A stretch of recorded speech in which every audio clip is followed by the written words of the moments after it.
We are currently in the season of autumn or fall. This is the third season of the year, and in some locations, leaves fall, crops are gathered. In other locations, there's not much of a change. It gets cooler, typically, and the nights grow longer and daylight gets shorter. I love this season. I love all the changes of color as the leaves fall. I love it because it was one of my mother's favorite times of year with her yard and beautiful trees that she'd planted.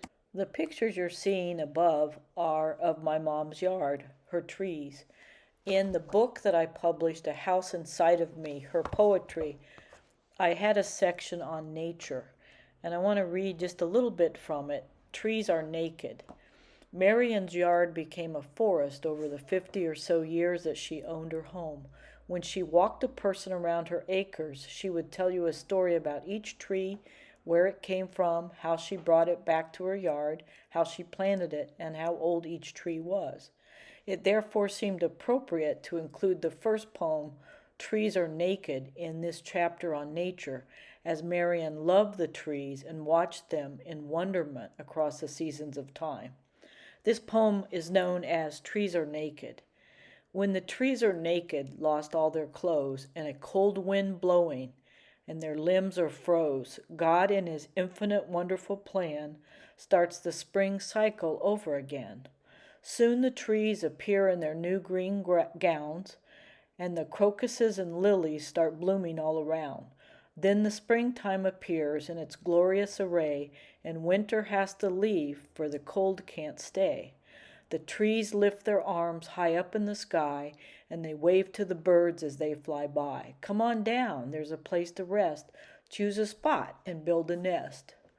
Soon the eggs start cracking, and there appears a little head, and the birds start chirping, I want to be fed. Fall strolls around, and the brown leaves fall. Summer didn't last long after all.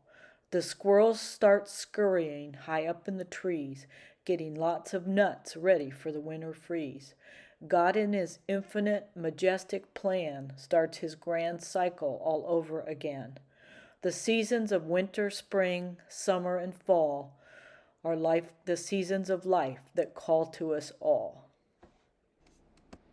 My mother was quite the artist. This is a little shed that was in the front side of her yard. You can see the painting that's faded over time that she put on the side of the shed. Recently, I stopped by her property, and the new owners have left everything, to my surprise, just as it was when she lived there. And in fact, on their mailbox, they put a certified natural wildlife habitat. They've let it grow over, they leave it natural, and it's quite a lovely sight to see my mother's legacy still there. Another reason that I love the fall is because I can have a fire, inside and outside. Here's a picture of my little doggie enjoying the fire in our home. A few weeks ago, as the seasons started to change in the Midwest, my brother sent me this photo of a rainbow.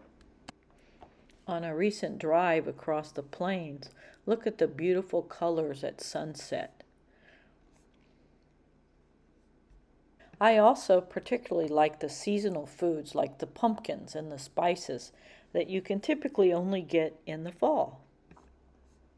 Autumn and fall aren't the same throughout the United States. These are some photos last week in California. And these are a couple of movies I shot yesterday at the beach here in Southern California after a large storm.